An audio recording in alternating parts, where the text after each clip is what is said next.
Gulf countries और GCC countries आप मान के चलिए, सभी बोलते हैं इतना पैसा है यहाँ पर, इतना नाम है इनका, सब चीज़ें अच्छी हैं, तो ये स्पोर्ट्स में क्यों कुछ नहीं कर पाते हैं।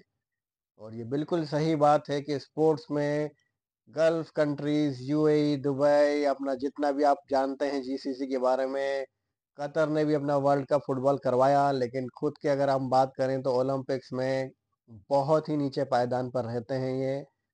इसका मुख्य कारण है कि यहाँ पर सबसे ज़्यादा एक्सपर्ट यानी सबसे ज़्यादा बाहरी लोग रहते हैं, और उन्हीं की पाबंदी, और ये बाहरी लोगों को यहाँ पर वीज़ा नहीं देते हैं। बाहरी लोग तो कनाडा में भी रहते हैं, यूएसए में भी रहते हैं, सब जगह रहते हैं। लेकिन आप देखिए सबसे ज़्यादा बाहर रहने वाले लोग यूएसए में हैं, लेकिन अभी आप अगर आप उसमें देखें ओलंपिक्स में, तो सबसे ऊपर कौन है? यूएसए है। तो वो चीज़ इसलिए है क्योंकि वो वहाँ पर नागरिकता भी देते हैं यूएसए वाले। कनाडा वाले भी आपको नागरिकता देते हैं। यहाँ पर ये लोग एक्सपर्ट के लिए कुछ स्पोर्ट्स में करते ही नहीं है, तो कहाँ से यहाँ पे कुछ आएगा। आपकी जनसंख्या यहाँ पर सिर्फ 15% है।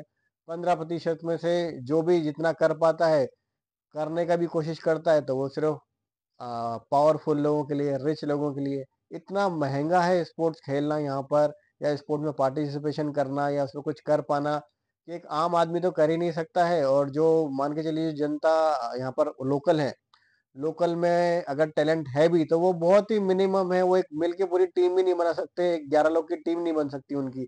इस प्रकार का भी टैलेंट नहीं है उन लोगों के पास। अभी आप क्रिकेट टीम उठाकर देखिए यहाँ पर, तो उसमें आधे से ज्यादा इंडिया और पाकिस्तान के लोग ही भरे हुए हैं। तो लोकली यहाँ पे जो 15 लाख की पॉपुलेशन है, उसके अंदर से खिलाड़ी निकलना अगर पॉसिबल नहीं है, तो उन्हें अच्छे खिलाड़ी डेवलप करने के लिए जो भी एक्सपर्ट्स हैं उनको प्रोत्साहन देना होगा।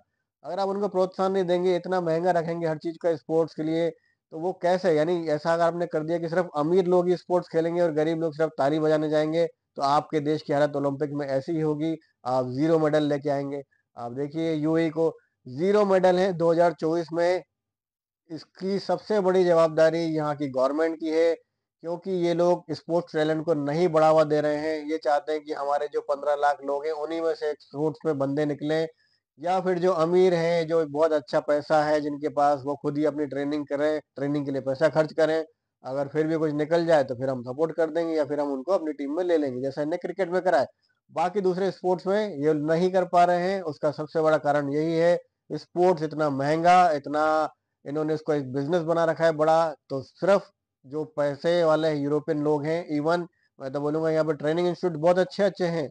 लोग विश्व के अलग अलग देश से यहाँ ट्रेनिंग लेके आते हैं और ओलंपिक जीत के जाते हैं। क्यों? क्योंकि वो उनके पास उनके देश की नागरिकता है। वो यहाँ पे ट्रेनिंग करते हैं और वहां जाकर मेडल जीत के लाते हैं।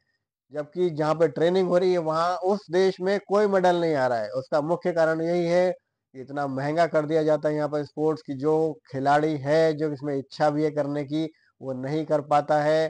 और उसे पता है कि कर भी देगा तो क्या करेगा, उसके खुद के देश में जाके उसको या वापस पूरी प्रैक्टिस करके दिखाना पड़ेगा कि हाँ मेरे में टैलेंट है, या मैं इस स्पोर्ट्स में मेडल ला सकता हूँ, आपके लिए, आपके देश का नाम कर सकता हूँ। तभी वहां पर उसका कुछ फायदा होगा। अदरवाइज अगर वो यहाँ पर ही सब कुछ करता है, तो सब कुछ अपने खर्चे पर ही करना है। गवर्नमेंट ने कोई क्राइटेरिया नहीं बना रखा है इस प्रकार के कि आपको हम ओलंपिक में, अगर आप ये कोई ट्रेडिशन है कि आप इस लेवल को काउंट कर लेते हैं, इस पायदान को पार कर लेते हैं, तो हम आपका सपोर्ट करेंगे। ऐसा कुछ है ही नहीं। तो यहाँ पर स्पोर्ट्स को बढ़ावा नहीं मिलने के कारण जीरो मेडल है। और सेम हालत में वो तो बोलूंगा पूरे गल्फ कंट्रीज की हालत इसी प्रकार से है, क्योंकि वो एक्सपर्ट पर इतना खर्चा नहीं करते हैं स्पोर्ट्स में स्पेशली, तो उनको उतना टैलेंट मिलता भी नहीं है। अगर आप 85% जनता को छोड़ देंगे, तो आप कहाँ से मेडल प्राप्त कर पाएंगे। तो ये मेरा मैसेज यहाँ की गवर्नमेंट और यहाँ के राजा और शासक के लिए है कि आपको स्पोर्ट्स के लिए बढ़ावा देना होगा, एक्सपर्ट्स को भी, और जो अच्छे टैलेंट उनको उभारना होगा। देखिए आपने जो एक सिस्टम बना रखा है, उसके कारण आपके 85% जो जनता है, उसमें बहुत सारा टैलेंट जो है वो खराब हो रहा है। उनको मौका ही नहीं मिल पा रहा है उनके बच्चों को उभरने का, या उनमें खुद में भी जो बहुत अच्छे टैलेंटेड हैं वो भी आगे नहीं बढ़ पा रहे हैं। तो ये मेरा संदेश दुबई गवर्नमेंट और पूरी गल्फ कंट्रीज के लिए